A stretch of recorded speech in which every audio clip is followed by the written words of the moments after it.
نحمده ونصلي على رسوله الكريم اما بعد فاعوذ بالله من الشيطان الرجيم بسم الله الرحمن الرحيم رب اشرح لي صدري ويسر لي امري واحلل عقدة من لساني يفقهوا قولي۔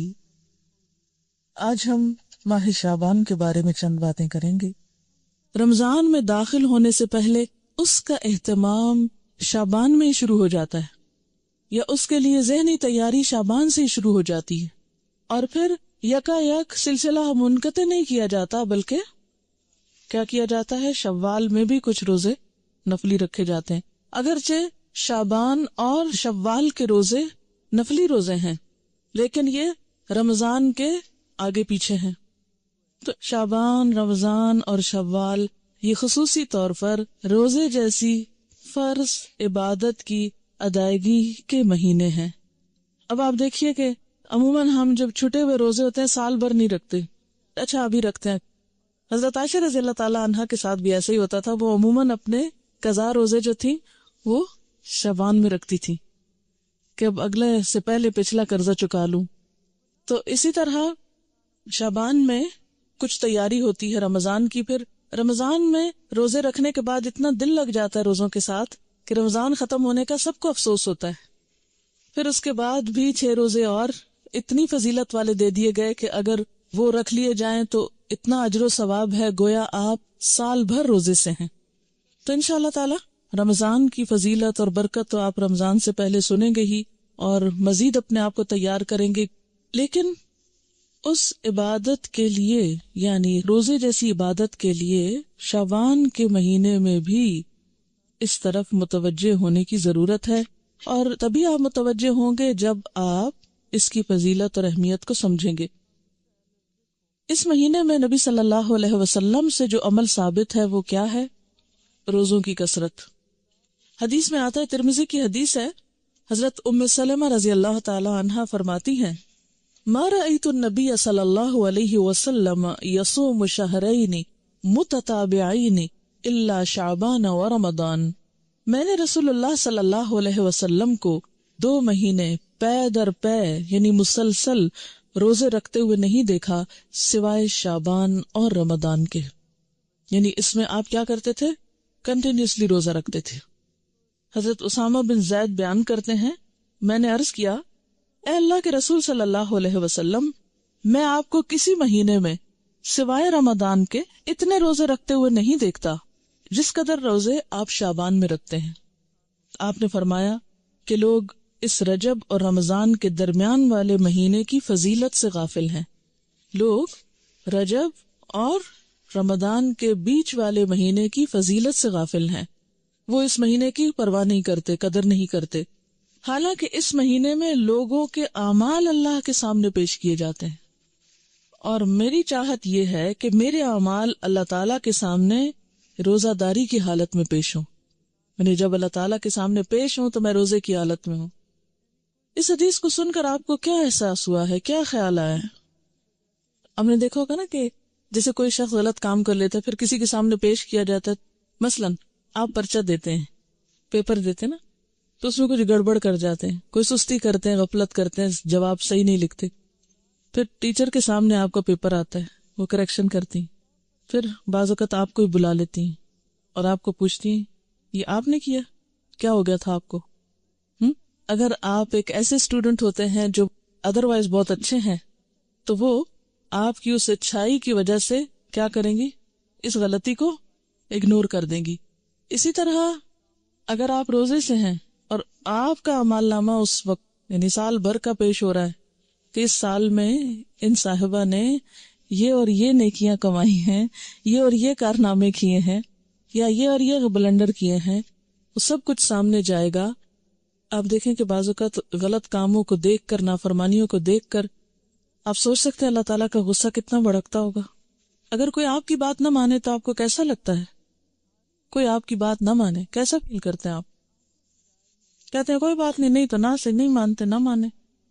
جی آپ بولیے۔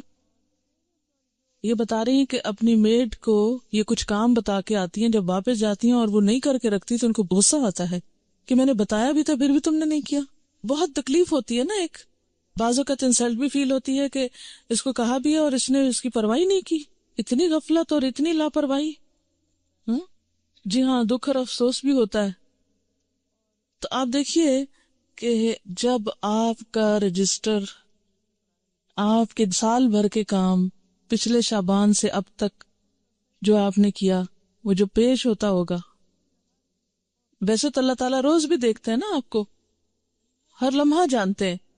اس کو پھر میں ایک چھوٹی سی مثال کے ذریعے بات سمجھاؤں گی. جیسے آپ کی ٹیچر کلاس میں روز سبق سنتی ہیں آپ کا، ان کو اندازہ ہوتا ہے کہ آپ کتنا جانتے ہیں، لیکن پیپر دیتے ہوئے آپ کو کوئی وحشت آتی ہے کہ نہیں ہوتی ہے؟ کوئی ٹینشن آپ پر ہوتی ہے؟ حالانکہ آپ روز ٹیچر کے سامنے اچھا یا برا سبق سنا رہے ہوتے ہیں یا کام کیا نہیں کیا، لیکن وہی چیزیں دوبارہ پیپر میں آتی ہیں. تو ہر ایک چیز کا اپنا ایک طریقہ اور ایک کرینہ اور ایک سلیقہ ہوتا ہے نا.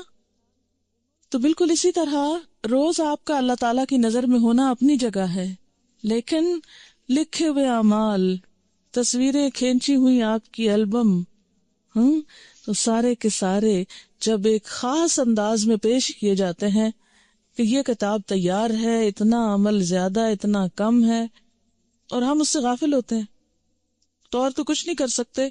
ایٹ لیسٹ اس مہینے میں حسب توفیق نیکی کے کام کریں تاکہ اعمال نامہ جب پیش ہو تو اللہ تعالی ہماری غلطیوں سے درگزر فرمائے. اور آخرت میں تو پیش ہونا ہی ہے نا. یومئذ تعرضون لا تخفی منکم خافیہ، اس دن تم پیش کیے جاؤ گے، تمہاری کوئی چھپی ہوئی بات بھی چھپی نہ رہے گی. جو آج دنیا میں چھپا ہوا ہے نا، وہ وہاں چھپا نہیں رہے گا. اور نبی صلی اللہ علیہ وسلم اپنے اعمال نامے کے پیش کرنے کے لیے کیا پسند کرتے تھے کہ اس حال میں ہو کہ میں روزے میں ہوں. جن کے اوپر ہمارا کوئی احسان نہ ہو، اگر وہ ہماری بات نہیں بھی مانتے تو کوئی دکھ نہیں اتنا ہوتا، کہتے چلو ٹھیک ہے، اس کی مرضی. مثلا آپ کوئی بازار میں ہیں، آپ کو کوئی ٹیکسی لینی پڑی، آپ ٹیکسی والے کہتے اتنے روپے میں آپ کو دوں گی، آپ مجھے اس جگہ پہنچائیں. وہ نہیں مانتا تو آپ کہتے نہیں تو نہ صحیح، چلو میں کوئی اور کہیں معاملہ کر لیتی. کسی دکان پہ جاتے ہیں، آپ کوئی معاملہ کرتے ہیں، دوسرا شخص نہیں آپ کی بات مان، کہتے ہیں نہ صحیح، کوئی بات نہیں. لیکن جس پر آپ نے احسان کیا ہو پھر وہ آپ کی بات نہ مانے. اور آپ دیکھیں کہ اللہ تعالیٰ کے ہم پر کس قدر احسانات ہیں، اور پھر ہم کیا کر رہے ہیں اور کتنا کر رہے ہیں. میں سوچتی ہوں کہ کبھی ہم اپنی آنکھوں، کانوں، دل، دماغ کے ساتھ اپنے آپ کو حوالے تو کریں اللہ کے. اسلمت لرب العالمین. غلطی تو ہونی ہے، اس سے نہیں بچ سکتے ہم، لیکن ایک ہے غلطی ہو جانا اور انسان ہونے کے ناطے کوتاہیاں، کمیاں ہمارے اندر ہونا، اور ایک ہے غفلت، ہٹ دھرمی، لاپرواہی، بے نیازی کا رویہ اختیار کرنا، دل چاہے کوئی کام کر لیا، نہیں تو نہ صحیح. یہ رویہ بڑا تکلیف دہ ہے ایک انسان کے حق میں جو وہ اللہ کے ساتھ برتتا ہے. اچھا، اب ایک اور بات یہ ہے، ہم میں سے اکثریت روزے تو نہیں رکھتے شعبان کے، کیونکہ ہم ڈرتے ہیں کہ پھر ہم کمزور ہو جائیں گے اور رمضان کے جو روزے ہیں وہ نہیں رکھ پائیں گے. تو اس کا علاج کیا بتایا گیا ہے کہ 15 شعبان کے بعد نہ رکھیں. ٹھیک ہے نا، نصف شعبان کے بعد روزہ رکھنے سے منع کیا گیا، اور خصوصاً آخری 2 دن جو ہیں ان میں شک کا روزہ بالکل منع ہے. کہ کوئی شخص کہے نہیں میں احتیاطاً روزہ رکھ رہا ہوں، کیا پتا آج رمضان ہو گیا اور میں نے چاند نہ دیکھا ہو، اور یہ جو سب بتا رہے ہیں کیا پتا یہ بھی غلط ہو، ہیں؟ تو وہ شخص شک کا روزہ رکھے تو شک کے روزے سے منع کیا گیا ہے. اور اس کے علاوہ 15 کے بعد روزے سے منع کیا گیا. اب آپ نے دیکھا کہ ایک طرف تو نبی صلی اللہ علیہ وسلم کا عمل ہے کہ وہ 2 مہینے مسلسل روزے رکھتے تھے، دوسری طرف منع کیا گیا ہے کہ 15 کے بعد روزہ نہ رکھا جائے. تو یہ کنٹراڈکشن نہ ہو گئی؟ اسی لیے تو ہم حدیث کو مانتے نہیں ہیں. ایک میں کچھ آتا ہے، دوسرے میں کچھ اور آتا ہے. کوئی جواب دے گا؟ جی آپ. شابش، ٹھیک ہے، یاد رکھیے انشاءاللہ آپ اصول الفقہ بھی پڑھیں گے اور چیزیں بھی، اور بھی ذہن کھلے گا آپ کا. جب آپ کا عمل اور قول آمنے سامنے آ جائے تو عمل آپ کے اپنے لیے خاص ہوتا ہے اور قول امت کے لیے ہوتا ہے. ٹھیک ہے نا. بعض جگہ آپ کو ایسا ملے گا کہ ایک جگہ آپ کسی چیز سے روکتے ہیں لیکن ہم دیکھتے ہیں آپ خود وہ کام کر رہے ہوتے ہیں. مثلا ایک اور روزے سے بھی منع کیا گیا ہے. وہ کون سا روزہ ہے؟ ہاں، سوم. ماشاء اللہ آپ کی معلومات تو بہت ہیں. بخاری پڑھتے ہیں نا، اس لیے کوئی فائدہ ہوا پڑھنے کا؟ الحمدللہ. سوم وصال سے منع کیا گیا. وہ کون سا ہوتا ہے سوم وصال؟ مسلسل روزہ رکھنا. کس طرح؟ جیسے صبح روزہ رکھا، افطار کے وقت افطار نہیں کیا، پھر اگلے دن کی اسی وقت نیت کر لی، پھر رات بھر کچھ نہیں کھایا، اگلے دن پھر روزہ، اس کو صوم وصال کہتے ہیں۔ آپ صلی اللہ علیہ وسلم خود ایسا روزہ رکھتے تھے کیونکہ آپ کی طاقت، جیسے انہوں نے فرمایا، آپ کی کیپیسٹی، آپ کی طاقت، آپ کا مقام اور آپ کی کچھ عبادات امت سے خاص تھی، کیونکہ آپ کا مقام بہت بڑا ہے نا، تو جتنا بڑا کوئی مقام کسی کا ہوتا ہے اتنی بڑی اس کی ذمہ داری بھی ہوتی ہے، ٹھیک ہے۔ تو جیسے آپ نے ہمیں صوم وصال سے منع کیا، اسی لیے عام لوگوں کو 15 کے بعد روزوں سے منع کیا گیا ہے، تاکہ وہ خوف میں نہ رہیں کہ ہم رمضان سے پہلے ہی کمزور ہو گئے ہیں۔ جیسے پہلے 15 دنوں میں روزے رکھیں، پھر اس کے بعد آخری 15 دنوں میں آپ آرام فرمائیں، پھر اس کے بعد رمضان کی ابتدا کریں، ٹھیک ہے۔ اچھا، نبی صلی اللہ علیہ وسلم کے کافی سارے خصائص ہیں، سورۃ الاحزاب میں شاید کچھ ذکر کیے تھے، تو خصائص ہیں آپ کے جو آپ کو امت سے خاص کرتے ہیں، کیونکہ آپ نبی ہیں نا، عام انسان کی طرح تو نہیں ہے، لیکن کچھ کام ایسے ہیں جو آپ نے عام انسانوں جیسے کیے ہیں، جیسے کھانا پینا، بازار جانا وغیرہ وغیرہ۔ خیر یہ تو ایک الگ بحث ہے۔ اچھا، اب مشکل یہ ہے کہ کچھ لوگ روزہ وغیرہ تو کوئی نہیں رکھتے، مگر حلوہ ضرور پکاتے ہیں 15 شعبان کو، شب رات دھوم دھام سے مناتے ہیں۔ اب ہماری قوم کی اکثریت اس بات سے بالکل غافل ہے، بھولی ہوئی ہے، یہ جو ابتدائی شعبان ہے اس کے روزے کتنے فضیلت والے ہیں، لیکن حلوہ پکانے کی جو رسم ہے وہ بہت لوگوں کو پتا ہے۔ اچھا، اب بعض لوگ یہ بھی کہتے ہیں کہ یہ مردوں کی عید ہے۔ جی، کسی نے سنا ہے یہ پہلے؟ افسوس کہ ایسی میں نے آپ کو بتا دی ایک غلط بات، لیکن معاشرے میں کچھ جگہوں پر یہ مشہور ہے، تو یہ ہے کہ اس کو مردوں کی عید کہا جاتا ہے۔ تو اس ضمن میں بھی یہ، ویسے بنیادی طور پر اس دن وہ ختم کا حلوہ ہی پکاتے ہیں اور مردوں کو ثواب پہنچانے کے لیے، اور اس قسم کی رسومات جو ہیں وہ ادا کی جاتی ہیں۔ اور اس کے لیے دلیل کیا دیتے ہیں؟ بعض کا خیال یہ ہے کہ نبی صلی اللہ علیہ وسلم کا دندان مبارک احد کی جنگ میں شہید ہوا تھا، تو اس وقت آپ سے روٹی نہیں کھائی جاتی تھی، تو آپ کو حلوہ پکا کر دیا گیا تھا، تو اس لیے ہم بھی حلوہ پکاتے ہیں، یعنی وہ اس سے ریلیٹ کرتے ہیں اس حلوے کو۔ آپ کو معلوم ہے جنگ احد کب ہوئی تھی؟ شاباش، شوال 2 ہجری میں ہوئی تھی۔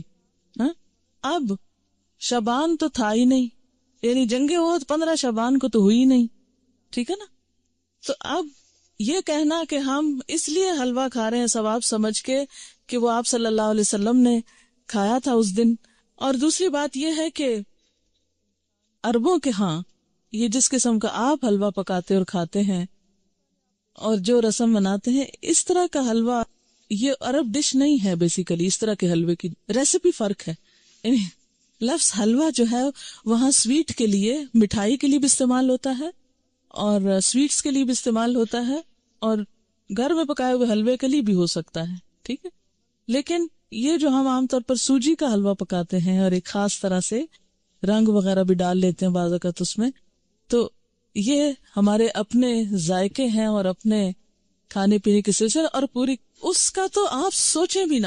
آپ کو معلوم ہے صحابہ کرام نے پہلی دفعہ میدے کی روٹی کب دیکھی تھی؟ نبی صلی اللہ علیہ وسلم کے زمانے میں کبھی میدے کی روٹی پکی ہی نہیں تھی، پکائی ہی نہیں گئی تھی، اور آپ خود کیا تناول فرماتے تھے؟ جو کی روٹی، ان چنے آٹے کی روٹی۔ آپ کس شوق میں پوریاں پکاتے ہیں پھر؟ یہ کون سی سنت ہے؟ نہیں، ویسے ٹھیک ہے اپنے رواج کے لیے آپ پکائیں، مگر ایسی چیزوں کو اوائڈ ہی کریں تو بہتر ہے۔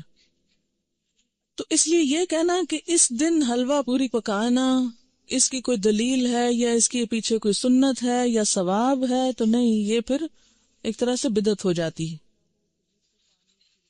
اچھا، بعض لوگوں کا خیال یہ ہے کہ اگر کوئی شب رات سے پہلے فوت ہو جائے اور اس کے نام پر حلوہ پوری نہ پکائی جائے تو وہ شخص اس وقت تک مردوں میں ہی نہیں شامل ہوتا، پتہ نہیں کہاں رہتا ہے وہ پھر۔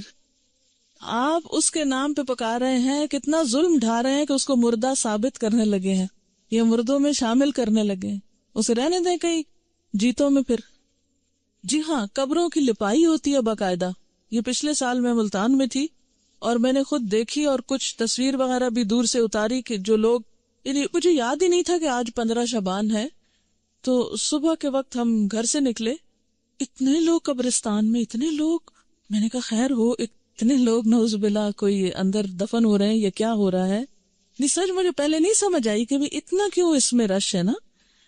پھر تھوڑا سا ہم آگے گلی، وہ ہمارے ایک رشتے دار ہیں، ان کا گھر اس طرح ہے کہ جب ان کے گھر سے نکلتے ہیں تو گلی کے دائیں بائیں قبرستان ہے، پھر باہر مین سڑک پر آ جاتے ہیں تو پھر وہاں سے بھی نظر آتا ہے. جب ہم گلی سے نکل کے مین سڑک پہ پہنچے تو وہاں ایک سبیل لگی ہوئی تھی، تو اس سے پتا چلا کہ یہ عید کی طرح کا کوئی موقع ہے. اور پھر لوگ باقاعدہ لپائی کر رہے تھے، بچے بھی اور بڑے بھی قبریں لیپ رہے تھے، اور پھر کو پھول ڈال رہے تھے، اور کوئی رات کو وہ چراغاں کر رہے تھے. اب میں یہ سوچ رہی تھی کہ اگر ساری قوم سال میں ایک دن قبرستان کی صفائی کرنے لگتی ہے یا قبرستان میں جا کے لپائی اور اس پہ لگ جائے، تو آپ دیکھیں کہ باقی کام کتنے رہ جائیں نا. اور پھر ہوتا کیا ہے، جب تک وارث جیتے ہیں کوئی لپائی آ کے کر دیتا ہے، جب وہ بھی چلے جاتے ہیں تو ختم ہو جاتا ہے سلسلہ. اب قبروں کو پکا کرنا یا ان کی بار بار لپائی کرنا، یہ بھی کوئی سنت نہیں ہے. قبروں کو اونچا کرنا اور ان کو بہت نمایاں کرنا اور ان کی بہت اس طرح کی کیئر کرنا جو ہے، اس کا ہمارے دین میں تصور نہیں ہے. مردوں کا احترام لازم ہے، اس کے لیے اچھی گہری قبر کھودنے کے لیے کہا گیا، کھود کے پھر اس کے سائڈ پر زمین کھود کے بغلی قبر کا بھی حکم آتا ہے. وہ زیادہ بہتر ہے بنسبت اس کے کہ آپ تھوڑی سی قبر کھود کے اور پھر اوپر سے سنگ مرمر لگائیں یا کوئی اور. یہ چیزیں پھر ایکسٹرا ہیں، اس سے وقت بھی سرمایہ بھی ضائع ہوتا ہے. مردوں کو جو چیز فائدہ دیتی ہے وہ حلوہ پوری نہیں ہے، وہ آپ کی دعا ہے، جس کے لیے آپ 15 شعبان کا انتظار نہ کریں. کب کریں وہ دعا؟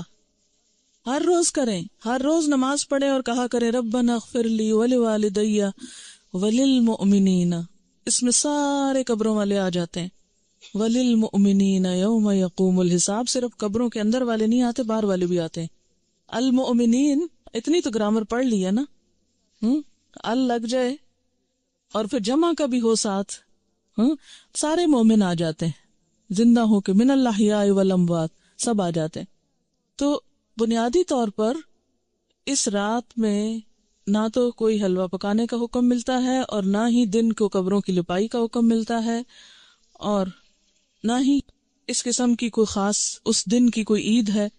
اور پھر اسی طرح یہ ہے کہ بعض لوگ اپنے گھروں کی خاص صفائی کرتے ہیں اس دن. ہو سکتا ہے آپ لوگ نہ کرتے ہوں، لیکن یہ رواج بھی ہے. اور ایک مخصوص جگہ پہ حلوہ چپاتی رکھتے ہیں، یہ لپائی وغیرہ کر کے، تو ایک خاص کارنر جیسے ہوتا ہے.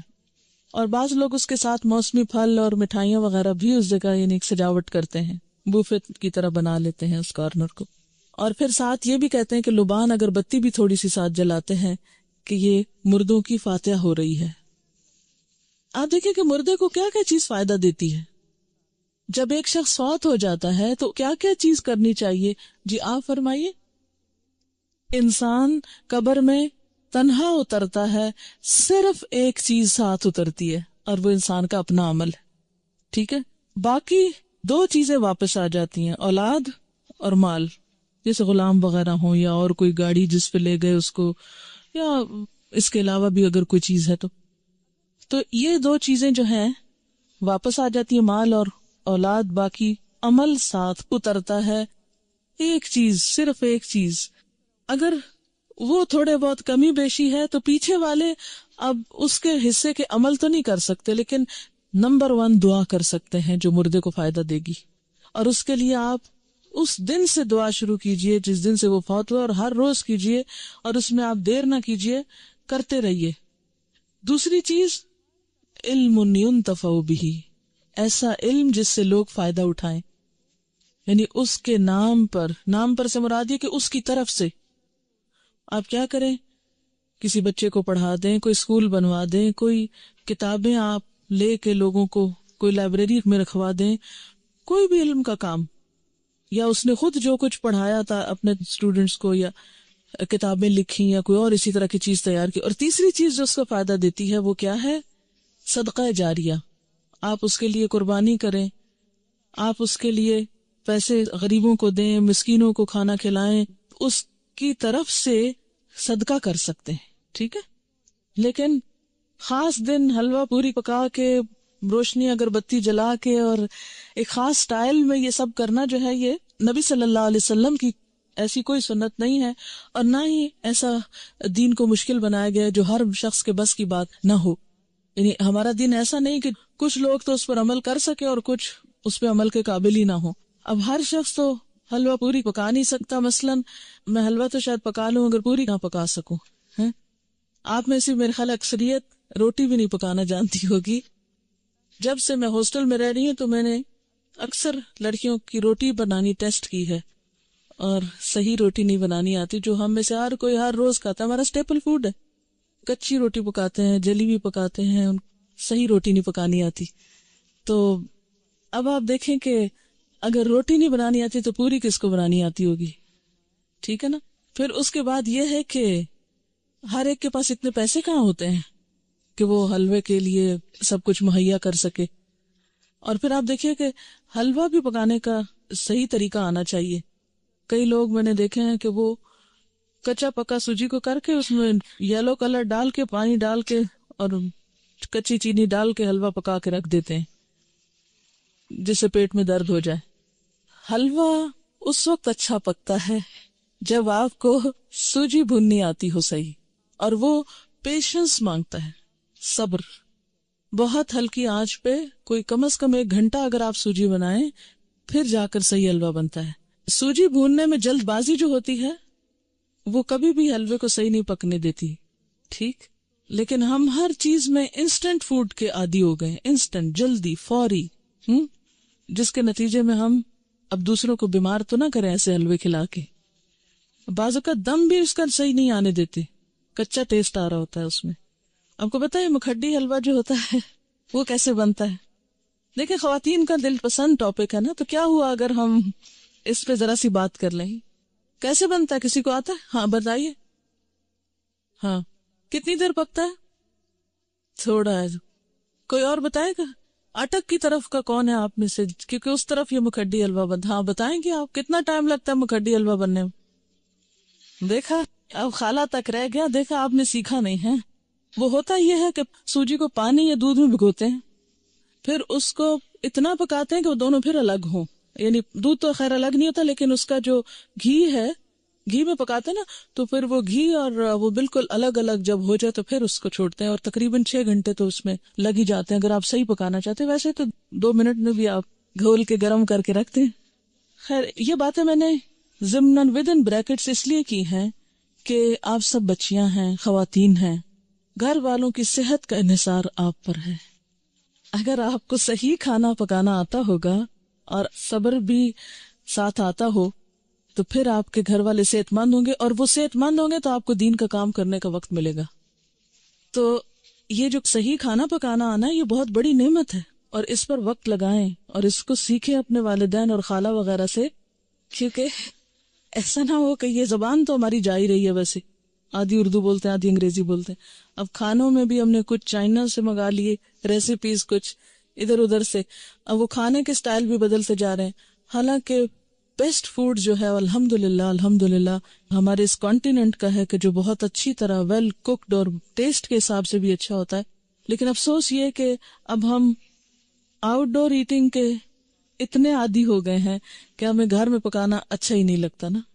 اور اکثر لڑکیوں کو یہ کہتے سنا گیا آئی ہیٹ کوکنگ. دین والی کوئی لڑکی یہ زبان سے بات نہ نکالے. ٹھیک ہے، کیوں نہ نکالے؟ وجہ آپ کو پتا ہے کہ کھانا کھلانا کون سے کاموں میں سے؟ جی ہاں، تو یہ صرف غریب کو کھانا کھلانا نہیں، اپنے گھر کے غریبوں کو کھلانا جو ہے وہ بھی ایک بہت بڑی نیکی کا کام ہے.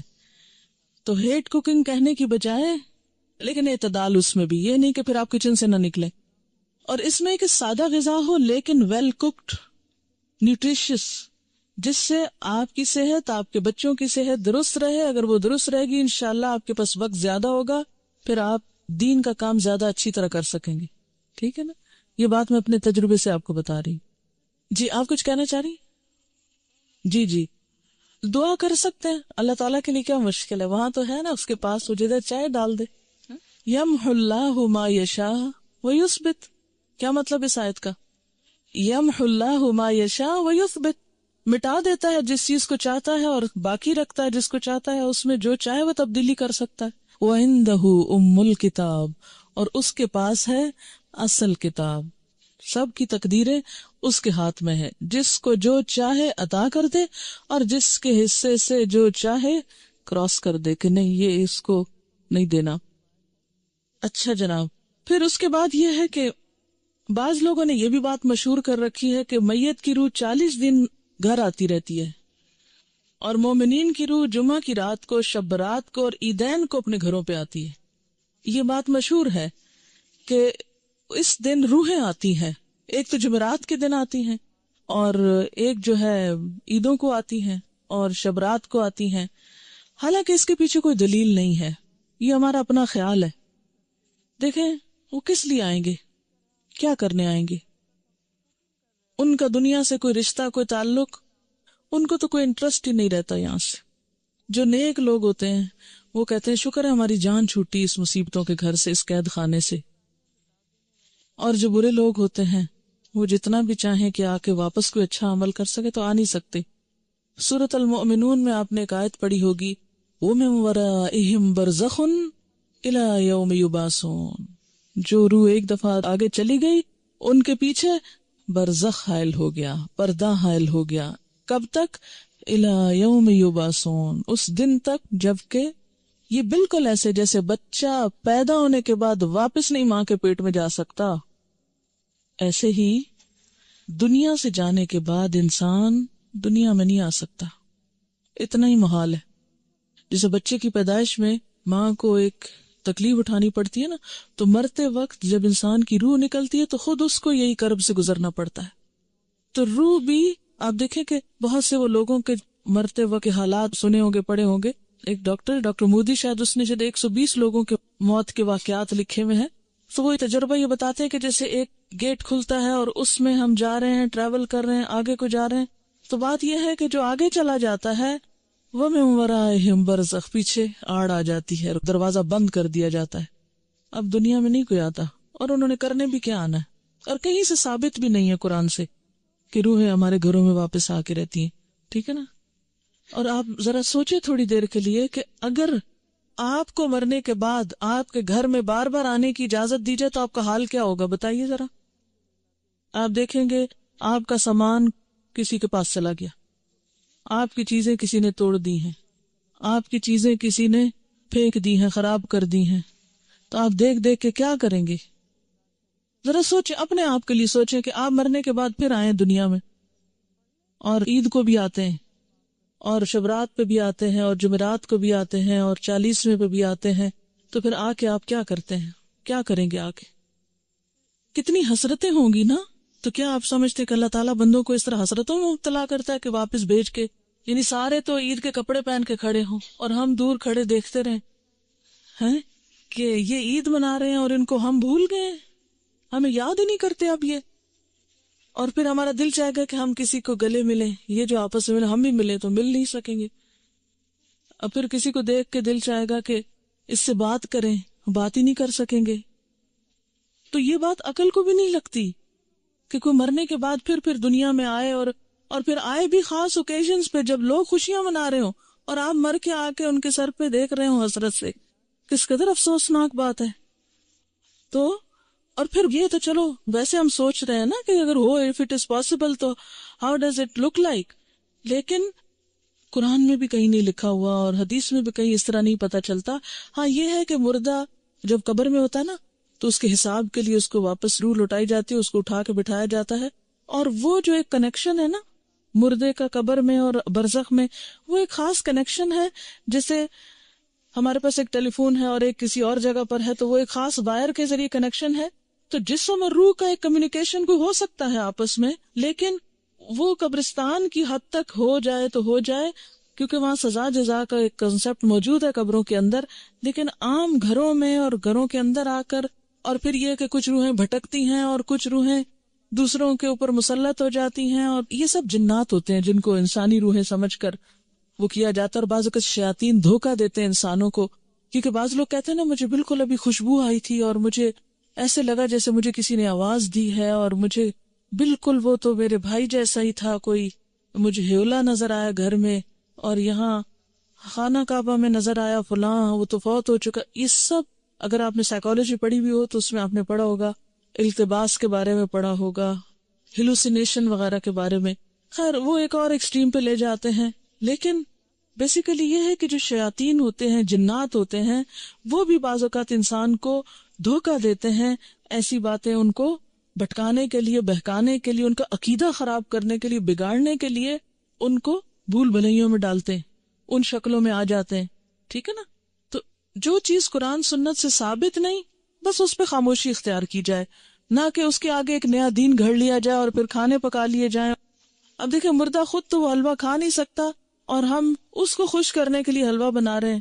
اب مثلاً آپ کسی کے گھر میں جائیں اور وہ کہ ہم نے آپ کو خوش کرنے کے لیے یہ سب کچھ پکایا ہے اور کھانے نہ دیں آپ کو، یا آپ کھا نہ سکیں اس کو، آپ کتنے خوش ہو کے لوٹیں گے؟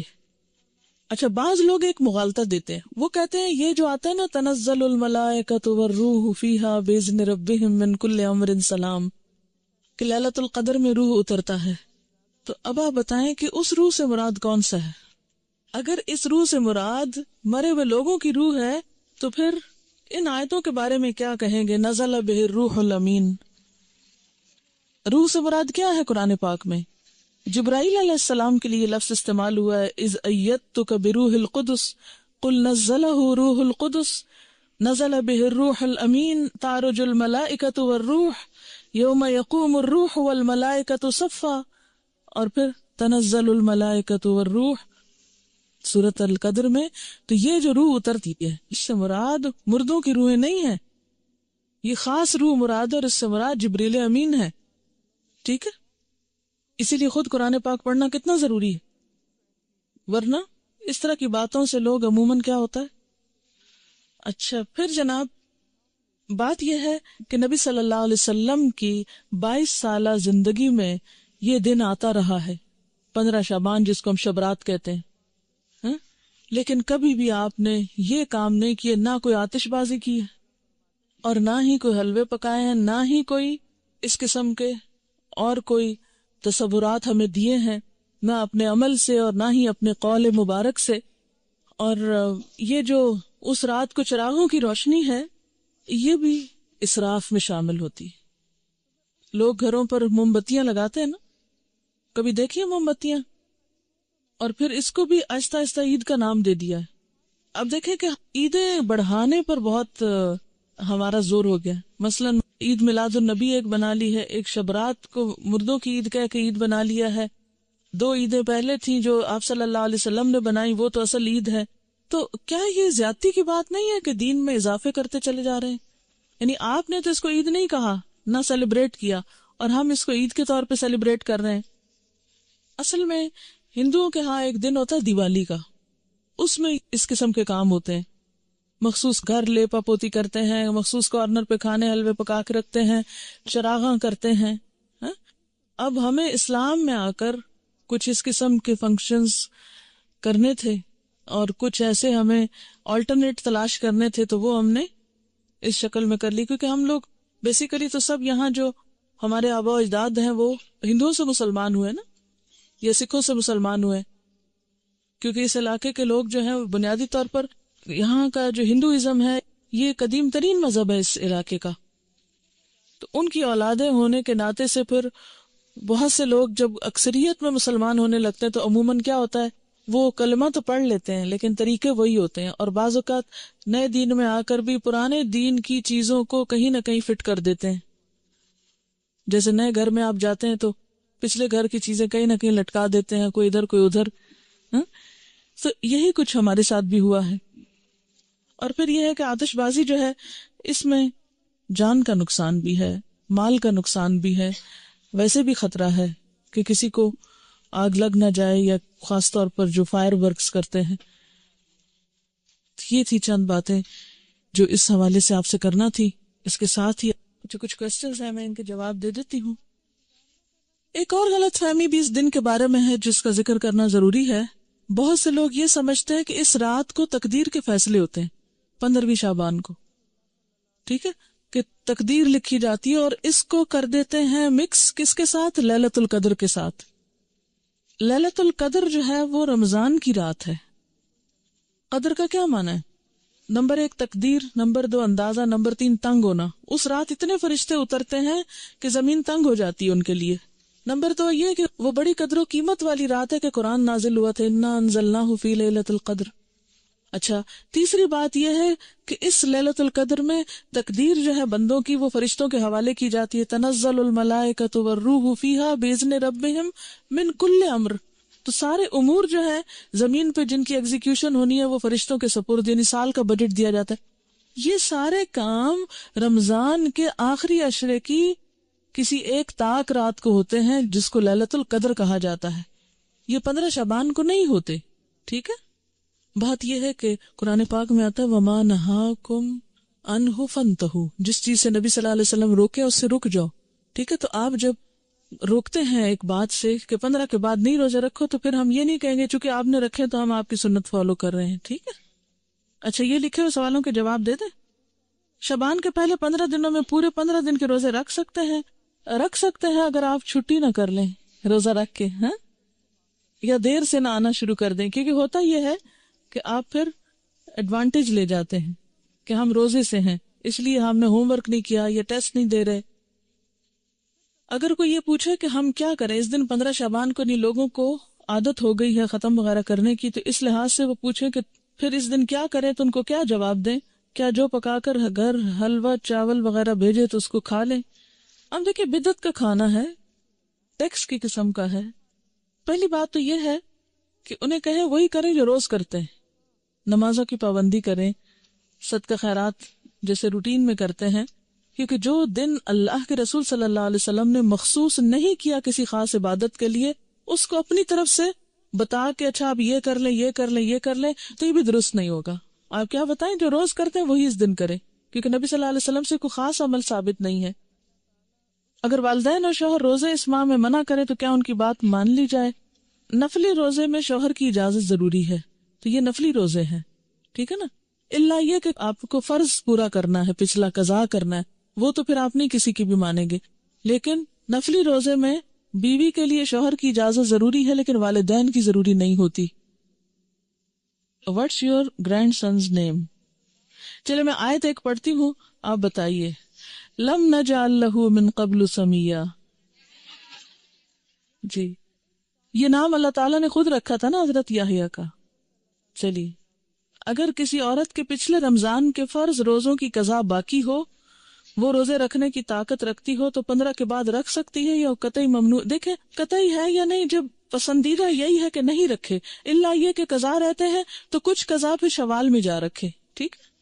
اچھا، ایک چھوٹی سی بات مجھے خیال آ رہا تھا، میں آپ سے شیئر کروں گی، ہے تو بس ایسے ہی، لیکن مجھے اس بات سے تھوڑی سی خوشی ہوتی ہے، میرے ذہن میں آ رہی تھی. آپ نے انعام کی بات کی ہے تو اس وقت الحمدللہ میری نانی موجود ہے نا، زندہ ہیں، یعنی میری نانی، اور میں بھی نانی بن گئی ہوں. تو اور اتفاق یہ ہے کہ مجھے یہاں پر آئی ہوں، یہاں سے میں اپنی نانی کی ملاقات کے لیے بھی، اسی وزٹ میں میرا درس تھا سرگودا میں بھی، تو میں ان سے بھی ابھی ملاقات کروں گی جا کے. تو ایسے ہی ایک اتفاق کی بات ہے، اللہ تعالیٰ کو ایسے ہی منظور تھا، تھوڑا سا آپ سے شیئر کرنا تھا. نانی بننے کے بعد نانی کی زیارت کرنے جانا ہے، کیونکہ جب مریم ایکسپیکٹ کر رہی تھی تو میرا بہت دل چاہتا تھا کہ کاش میری نانی زندہ رہے یہ خبر سننے کے لیے. ویسے الحمدللہ she is about 100 but she is all right. ویسے تو بڑھاپے کی ایک ویکنس ہوتی ہے، لیکن اپنے پاؤں چل کر واش روم جاتی ہیں. جب لاسٹ ابھی میں ملی ہوں تو اس وقت الحمدللہ چھوٹا موٹا اپنا کام کر لیتی ہیں، بستر بنا لیا، کچھ اور اپنے ہاتھ سے کھا پی لیا، چل پھر لیا. پہلے تو گفتگو بہت اچھی کرتی تھی، بہت فصیح اللسان تھی، لیکن یہ کہ اب اس دفعہ میں نے دیکھا کہ بات کم کر رہی تھی. الحمدللہ. میری نانی کی والدہ اس وقت فوت ہوئی تھی جب وہ بہت چھوٹی تھی. ایک طاعون پھیلا تھا پچھلی صدی کے شروع میں، 1900 and something میں، کچھ 10-8 تھا یا کچھ ایسے ہی تھا. 1910 کی بات ہے یا 8 کی بات ہے، مجھے اب صحیح یاد نہیں اس وقت تاریخ، لیکن اسی کے لگ بھگ تھا. تو اس وقت وہ اپنی والدہ کا دودھ پی رہی تھی اور وہ والدہ فوت ہو چکی تھی، وہ طاعون کے مرض کا شکار ہوئی تھی. طاعون پھیلا تھا، بہت لوگ فوت ہوئے تھے اس طاعون میں. وہ بتاتی ہوتی ہے نانی کہ میں اپنی فوت ہوئی بھی ماں کا دودھ پی رہی تھی اور پھر مجھے آ کے اٹھایا گیا تھا ماں کے سینے سے. تو انہوں نے اپنی والدہ کو نہیں دیکھا ہوا. اب یہ اللہ کے فیصلے نا کہ اپنی والدہ کو انہوں نے نہیں دیکھا، لیکن اگلی کتنی جنریشنز کی خبر ان کو زندگی میں ملی. جو چاہے اللہ کرے. کوئی اور سوال میں ورنہ پھر اجازت چاہوں گی. یہ کہتے ہیں کہ کلاس میں اتنی نیند کیوں آتی ہے؟ اس لیے کہ آپ کے پاس آکسیجن کی کمی ہوتی ہے، کیونکہ زیادہ لوگ جب آ جاتے ہیں تو پھر اس نیچرل. روحیں اگر اس طرح نہیں آتی تو پھر ان کے بارے میں آپ کیا کہیں گی جو لوگ روحوں کو بلاتے ہیں اور ان سے باتیں کرتے ہیں؟ میں نے خود بھی کئی دفعہ یہ ایکسپیرینس کیا ہے. یہ ایکسپیرینس میں بھی کر چکی ہوں، ایسی بات نہیں ہے، لیکن یہ سب جنات ہیں. مرے ہوئے لوگوں کی روحیں نہیں آتی، جنات ہوتے ہیں جو آس پاس گھومتے پھرتے رہتے ہیں، جن کو ہمارے حالات پتہ ہوتے ہیں، اور وہ اس کے اندر آ کے جو باتیں ہمیں معلوم ہوتی ہیں وہی وہ ہم جو پوچھتے ہیں وہ کچھ نہ کچھ اوٹ پٹانگ بتاتے رہتے ہیں. It's just waste of time. کوئی فائدہ نہیں. علم لا ینفع ہے. اور کئی لوگ 40 دن تک لائٹ نہیں آف کرنے دیتے کہ جو فوت ہوا شخص ہے وہ واپس آتا ہے. تو دیکھیں آپ کو اندھیرے میں اپنے گھر کا راستہ ملتا ہے. اتنی جب ڈارک رات ہو جاتی ہے، چلو شہر میں تو پھر بھی روشنی ہوتی ہے، گاؤں وغیرہ میں تو اندھیرا ہو جاتا ہے. چلو کوئی بات نہیں، وہ تو غریب کو، لیکن 40 دن نہ مقرر کریں. جتنی توفیق ہے 1 دن میں دے دیں، 2 دن دیں، 40 دیں، سارا سال دیں، ساری زندگی دیں، صدقہ کرنے میں کوئی حرج نہیں ہے. لیکن مخصوص نہ کریں کہ صرف 40 دن اور وہ بھی ایک مخصوص جگہ پر ہی بھیجنا ہے اور پکا کے بھیجنا ہے. آپ کچا راشن بھی دے سکتے ہیں، آپ کسی کو کپڑا بھی دے سکتے ہیں، آپ کتابیں لے کے دے سکتے ہیں، آپ کہیں کسی بیمار کا علاج کرا سکتے ہیں. یعنی صدقے کی تو بہت ساری قسمیں. دیکھیں یہ شب رات، شب کا مطلب بھی رات ہے اور رات کا مطلب بھی رات ہے. کیا ورثاء اپنے مردے رشتہ داروں کی کچی قبروں کو سال میں کسی دن بھی لیپ کر سکتے ہیں؟ اگر کوئی خاص دن مقرر نہ کریں بلکہ اس نیت سے کریں کہ قبر بیٹھ نہ جائے، دب نہ جائے. دیکھیں اس میں اصول یہ ہے کہ مردے کی جو حرمت ہے، ٹھیک ہے نا، مرے ہوئے انسان کی بہت عزت ہے، حرمت ہے، اسی لیے اس کو نہلاتے ہیں. حالانکہ مر گیا تو آپ کہیں اب تو مر گیا، کیا فائدہ اس نے جانا تو مٹی میں، نہلانا کس لیے؟ لیکن کتنا احتیاط سے نہلاتے ہیں، صاف ستھرا کرتے ہیں، پوچھتے ہیں، کفن میں لپیٹتے ہیں، پھر زمین میں اس کو دفن کرتے ہیں. یہ سب کچھ کس لیے ہے؟ کہ انسان جانوروں کا نشانہ نہ بنے. اگر ایسے ہی جا کے رکھ آئیں کہیں ہم مردے کو، دفن نہ کریں تو کیا ہوگا؟ جانور کھا جائیں گے نا اس کو، کوے ٹھونگے ماریں گے اس کی آنکھوں میں، اس کا دماغ پھاڑیں گے. کتنا اس کا وَلَقَدْ كَرَّمْنَا بَنِي آدم، بنی آدم کو ہم نے عزت عطا کی ہے. انسان خواہ زندہ ہو یا مردہ اس کی عزت ہے، حرمت ہے. تو دفنانے کی حکمت کیا ہے؟ حرمت نہیں پامال ہو. مٹی سے بنا ہے، مٹی میں واپس چلا جائے، وہ اس کے لیے معزز ترین مقام ہے. ٹھیک ہے نا. اب اگر کہیں آپ دیکھتے ہیں کہ قبر اس طرح بارش میں بھیگ گئی کہ جسم ایکسپوز ہو گیا مردے کا، تو اس کو دوبارہ دبانا، اس کے اوپر مٹی ڈالنا، اس کی لپائی اگر کرنا چاہیے کچھ بھی، تو دیٹس اوکے. یعنی اس حد تک تو ٹھیک ہے. آپ کو معلوم ہے ایک سیلاب آیا تھا، اس میں مجھے بتایا گیا تھا ایک علاقہ ہے شاید پنڈ دادن خان یا کون سا، کہ اس میں اتنا زور کا سیلاب تھا کہ زندہ گائے بھینسیں تو جو ڈوبی سو ڈوبی، جو مردے تھے وہ قبروں سے نکل کے تیرنے لگے تھے. یعنی جی ایسا ہوا تھا. یہ لئی نالے کا جو تھا، جی آپ نے دیکھا یا سنا اس وقت جب یہ ایسا دیکھا بھی تھا. تو اب آپ دیکھیں ایسے اگر نظر آ جائے تو کیا حکم ہے کہ اس مردے کو یعنی دوبارہ دفنایا جائے، اس کی قبر درست کی جائے، اس کو جانوروں کے حوالے نہ کیا جائے. اسی لیے آپ دیکھیں کہ اگر مردہ بچہ بھی پیدا ہوتا ہے نا، یا ادھورا بچہ بھی پیدا ہوتا ہے، ناقص بچہ بھی پیدا ہوتا ہے، تو اس کو بن میں یا کہیں کوڑے کے ڈھیر پہ نہیں پھینکتے. آپ لڑکیاں ہو اس لیے آپ کو یہ بات پتہ ہونی چاہیے. بعض اوقات کیا ہوتا ہے کہ بچہ ابورٹ ہو جاتا ہے نا، مس کیریج جاتا ہے نا، اور بہت چھوٹا ہوتا ہے کہ ابھی بعض اوقات اس میں روح پڑی ہوتی ہے، بعض اوقات بہت چھوٹا سا. ایون اگر مضغہ کی سٹیج بھی ہو، مضغہ کی سٹیج پر بھی ایسی کوئی تکلیف ہو کہ انسان نہیں بنا، شیپ نہیں بنی، بازو نہیں بنے، لیکن بوٹی پوری بن چکی ہے، تو بھی اس کو بن میں نہ ڈالیں. کیا کریں؟ یا کہیں زمین کھودیں اور اس کے اندر. کراچی میں ایک ہسپتال ہے، اس کے بارے میں مجھے کسی نے کلاس میں یہ بات بتائی کہ وہاں پر جو میٹرنٹی وارڈ ہے اس کے پاس اتنی بلیاں اور پتہ نہیں کیا کیا پھر رہا ہوتا ہے. وہ لوگ احتیاط نہیں برتتے، اور جو اسی طرح کے ماؤں کے ادھورے بچے ہوتے ہیں، جیسے ماں کا کوئی مس کیریج ہونے والا ہے یا ڈی این سی کرائی ہے یا کچھ، تو وہ جو کچھ اندر سے نکلتا ہے وہ اس کو ایسے ہی ڈبے میں پھینک دیتے، ڈبہ اٹھا کے باہر جا کے پھینک دیتے ہیں، وہاں سے بلیاں کتے بعض اوقات پورے پورے بچے جو ہیں منہ میں لے کے پھر رہتے ہیں. تو ایک اسٹوڈنٹ تھی ہماری، انہوں نے روتے ہوئے کلاس میں یہ بات سنائی کہ میڈم میں نے خود دیکھا ایک بلی کو منہ میں پکڑ کے لے جاتے ہوئے، تو میں نے تو بہت ایک اس طرح کا وہاں پر سٹینڈ لیا، اور میں ہسپتال کی انتظامیہ کے پاس گئی، اور کہتی میرے میاں مجھے کہہ رہی تھی تم کس چکر میں پڑ گئی ہو، لیکن خیر لمبی چوڑی اس نے بات سنائی. اور پھر جا کے تو اس نے کہا کہ خدا کے لیے اگر کہیں اور نہیں تو یہیں کوئی ایریا ایسا ہو کہ جہاں آپ گڑھا کھودیں اور اس میں یہ چیزیں دبائیں، کیونکہ انسان کی حرمت ہے نا. کیونکہ اگر آپ اس طرح انسانوں کے جسم کے ٹکڑے، مثلا اگر کسی کا آپریشن بھی ہو نا، خدا نخواستہ کسی کی ٹانگ کاٹ دیتے ہیں، کسی کا کوئی بازو کاٹ دیتے ہیں، ایسے آپریشن ہوتے ہیں نا، یا جسم کے اندر سے کچھ نکال دیتے ہیں بعض اوقات، تو وہ انسانی جسم کے ٹکڑے ہیں، ان کی بھی حرمت ہے، ان کو بھی بلیوں کو نہ ڈالیں.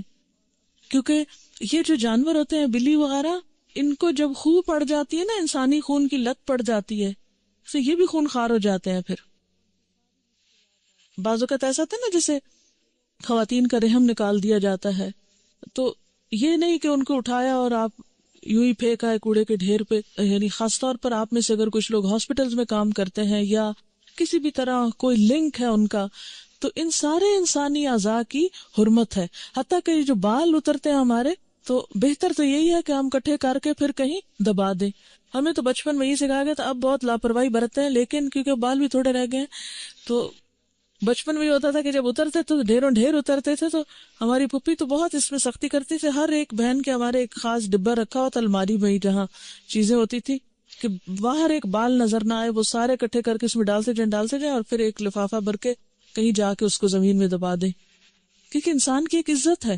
جب انسان کی حرمت پامال ہوتی ہے دل سخت ہوتے ہیں، جیتوں کے ساتھ بھی انسان زیادتی کرنے لگتے ہیں. آپ کو معلوم ہے نا کہ انسان کی جو عزت ہے یا جو اس کے خون کی حرمت ہے، یہ اللہ تعالیٰ نے شہر حرام اور اس مہینہ حرام اور جو مقام ہے ان سب کی حرمت سے زیادہ اعلیٰ قرار دی ہے. تو قبر اگر بہہ رہی ہو یا کچی ہو یا خراب ہو رہی ہو تو وہ صرف وارثوں کا ہی کام نہیں، جو بھی قبرستان کے ذمہ دار ہوں، رکھوالے ہوں، وہ یہ کریں. ہمارے تو افسوسناک خبریں ملتی ہیں کہ بعض اوقات ملی بھگت سے مردے چرا لیے جاتے ہیں اور راتوں رات نکال لیے جاتے ہیں، اور ان کو پھر آگے سیل آؤٹ کیا جاتا ہے. دوسرے ملکوں میں جو میڈیکل سٹوڈنٹس کے لیے ایسے گینگ بنے ہوئے ہیں کہ وہ سپلائی کیے جاتے ہیں انہیں ناجائز طور پر. بہت کچھ ظلم، کیونکہ خدا کا خوف نہیں، خشیت اللہ فی السر والعلانیہ وہ نہیں، تو پھر آپ جو جی چاہے کریں. وہ کہہ رہی ہے کہ کسی ہاسپٹل میں ہاؤس جاب کر رہی تھی، تو چوہوں کا سائز انہوں نے بلیوں جیسا دیکھا، کتنے موٹے موٹے. تو پھر پتا چلا کہ جو ڈیلیوریز ہوتی ہیں پلیسنٹاز ایسے ہی بن میں پھینک دیے جاتے ہیں، اور وہ چوہے کھا کھا کے اس کو. اب آپ خود سوچے کہ انسانی صحت کے لیے کتنا نقصان دہ ہے. اچھا، کسی نے کہا کہ 15 شعبان کے بعد جو روزہ رکھنے سے منع کیا، اگر کوئی رکھ لے تو کیا گناہ ہوگا؟ بنی اسرائیل والے سوال کرتے ہیں. آپ دیکھیے اچھا اطاعت گزار کون ہوتا ہے؟ سمعنا و اطعنا. اللہ تعالیٰ آپ کا حکم ہے، اللہ کے رسول صلی اللہ علیہ وسلم آپ کا فرمان ہے، ٹھیک ہے نہیں کریں گے بس ختم بات. پھر کیوں پوچھیں گے اگر کر لیا تو کیا ہوا، اگر بھول کے کر لیا، اگر ثواب کی نیت سے کر لیا، نہیں بس ٹھیک ہے. دیکھیں کچھ چیزیں جو ہیں ان پر یہ تو حرام اور حلال کی قید نہیں لگائی گئی، لیکن پسندیدہ یہی ہے کہ انسان سنت کو فالو کرے، اس میں اجر ہے، اور وہ آپ ہی کے فائدے کے لیے نا. کہتے ہیں کہ ہندو جب دیوالی کا تہوار مناتا ہے تو یہ سوچ ہوتی ہے کہ لکشمی دیوی جو دولت حسن مال کی دیوی ہے وہ خوش ہوگی، ہمارے گھر خوب دولت اور رزق آئے گا. کہیں شب برات کے پیچھے بھی تو یہی کانسیپٹ نہیں کہ اس دن خاص چیزیں پکانے یا صدقہ کرنے سے مزید خوشحالی آئے گی. ہو سکتا ہے کہ کچھ ایسی نیت بھی ہو. لکھا ہے میں پچھلے 4 سال سے روزے نہیں رکھ رہی کیونکہ ڈاکٹر نے منع کیا ہے کہ میں دوائی کھاتی ہوں اور دوا مس نہیں کر سکتی. یہ 4 سال سے کھا رہی ہوں کہ چھوڑ دوں تو بیمار ہو جاتی ہوں. سیکنڈ اوپینین لیں. ایک خاتون تھی، ان کو میں نے اسی طرح مشورہ دیا کہ آپ سیکنڈ اوپینین لے کر تھوڑا آپ کوشش کریں، ایک دن روزہ رکھیں، اگر چل گیا کمپلیٹ کر لیں. وہ السر کی مریضہ تھی، ان کو ہر تھوڑی دیر کچھ کھانا پڑتا تھا، اور رمضان کی برکت ایسی ہوتی ہے کہ انہوں نے ٹرائی کیا اور شام تک کو خاص نہیں تکلیف ہوئی، اور الحمدللہ اس کے بعد کئی سالوں سے مسلسل اب روزے رکھ رہی ہیں، اور اس سے پہلے کافی عرصے تک وہ روزے چھوڑتی رہی. آپ ٹرائل بیس پہ رکھ لیں، اگر آپ سمجھیں کہ مرنے لگے ہیں تو پھر توڑ کے روزہ دوا کھا لیں، ٹھیک ہے، لیکن ذرا سا ٹیسٹ تو کریں. مثلا میں نے گھٹنے کی تکلیف آپ کو بتائی تھی نا، تو میں بیٹھ کے نماز پہ، اب میں کیا کرتی تھی، بیڈ پہ تھوڑا ایسے موڑ موڑ کے بیٹھ کے دیکھتی تھی، اچھا آج میں نیچے پڑھ سکتی ہوں نماز، اچھا آدھی پڑھ لوں، فرض نیچے پڑھ لوں، سنت اوپر پڑھ لوں، تھوڑا تھوڑا ٹرائی کر کے. پھر ایک دفعہ تو ایسا ہوا کہ نیچے بیٹھنے لگی تو اتنی تکلیف ہو کہ پھر اٹھ کے جلدی اس کرسی پہ بیٹھ گئی. تو ٹرائی ضرور کرتے رہنا چاہیے، لیکن اگر پہلے سے ڈر جائیں کہ نہیں یہ تو ہو ہی نہیں سکتا، اب ایک دفعہ مجھے چھوٹ گیا، نہیں، ابھی آپ ینگ ہیں، اور آپ کو پتا ہے بہت سی بیماریوں کا علاج خود روزے کے اندر ہے. 15 شعبان کو مرنے والوں کی قبروں کی صفائی تو کرتے ہیں، مگر جن راستوں پہ زندہ لوگ چلتے ہیں ان کا کسی کو کوئی خیال نہیں. اس پر بھی ویسے آپ سے بات کروں گی انشاءاللہ، کبھی زندگی رہی. میرا جی چاہتا ہے کہ ہم سب اپنے گلی محلوں کے بارے میں کچھ سوچیں، ان کی صفائی کا. آپ کو پتا ہے کہ امریکہ میں بچوں کو ہوم ورک ملتا ہے اس طرح کا؟ کیا بلا، کسی کو کوئی معلوم ہے اس طرح کی بات؟ جی کوئی بتائے گا؟ اس طرح کا ہوم ورک ملتے ہیں کہ آج آپ اپنی جو باؤنڈری وال ہے اس کے ساتھ جتنا بھی ایریا ہے اس کو آپ صاف کریں گے، اور باقاعدہ پھر اس میں چیک کیا جاتا ہے اور اس کے مارکس دیے جاتے ہیں. میرا جی چاہتا ہے کہ اب آئندہ ہم بھی کچھ اس طرح کے ہوم ورک شروع کریں تاکہ ہماری گلیاں محلے کچھ صاف ہو. اب ہو سکتا ہے آپ کے ماں باپ کو اجازت نہ دے کہ آپ گلی صاف کریں، لیکن کچھ تو کچھ کیا جا سکتا ہے. اگر میں آپ کی جگہ ہوں تو پتہ کیا کروں، گلی محلے کے بچوں کو اکٹھا کر لوں، ان کو ساتھ ملاؤں، اور ان کو کوئی نہ کوئی اچھی بات بتا کے اور ان سے کہو چلو ہم سب مل کے یہ کرتے ہیں. کیونکہ ہر جگہ کا الگ، کچھ علاقے ایسے جیسے خال کوئی گاڑی گزرتی ہے، کچھ ایسے ہوتے ہیں جیسے بہت ٹریفک ہے، تو اس میں آپ دن کو نہیں رات کو بھی کچھ کر سکتے. گھر کے مردوں کو احساس دلائیں، گلی محلے میں جہاں درس دیتے ان کو احساس دلائیں، تو دیکھیں کیسے نہیں ہوگا، بہت کچھ ہو سکتا ہے. جیسے وہ شجر کاری کا ایک ہفتہ مناتے ہیں، اگر ہم بھی اپنے اپنے صرف گھر کی جو دیوار ہے اس تک کا ایریا اور نالی وغیرہ بھی صاف کرنے کی ذمہ داری لے لیں تو شہر صاف ہو سکتا ہے. جی صفائی کے لیے کرتے ہوں گے، بیمار بندے کے جراثیم ہوتے ہیں شاید اس وہم سے کرتے ہوں گے. یہ 15 شعبان کی رات کو عبادت کا جو کانسیپٹ ہے، دیکھیے کہ نبی صلی اللہ علیہ وسلم کی سنت سے کوئی صحیح حدیث میں ثابت نہیں، بعض ضعیف روایات اس سلسلے کی موجود ہیں جس میں کچھ عبادت وغیرہ کا ذکر ہے، اور وہ لوگ کیا سمجھتے ہیں کہ یہ وہی لیلۃ القدر ہے. حالانکہ لیلۃ القدر تو رمضان کو ہے، کیونکہ قرآن رمضان میں اترا ہے اور قرآن لیلۃ القدر میں اترا ہے، تو لیلۃ القدر رمضان کے علاوہ تو نہیں ہو سکتی. ٹھیک ہے، تو ضعیف احادیث موجود ہیں، کسی صحیح حدیث سے ایسی بات نہیں ثابت. قبر توڑوا سکتے ہیں، بالکل کچا کرا سکتے ہیں، کیوں نہیں کرا سکتے؟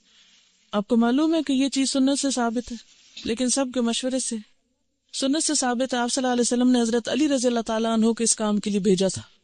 اوکے، سبحانک اللہم و بحمدک نشہد ان لا الہ الا انت نستغفرک و نتوب الیک.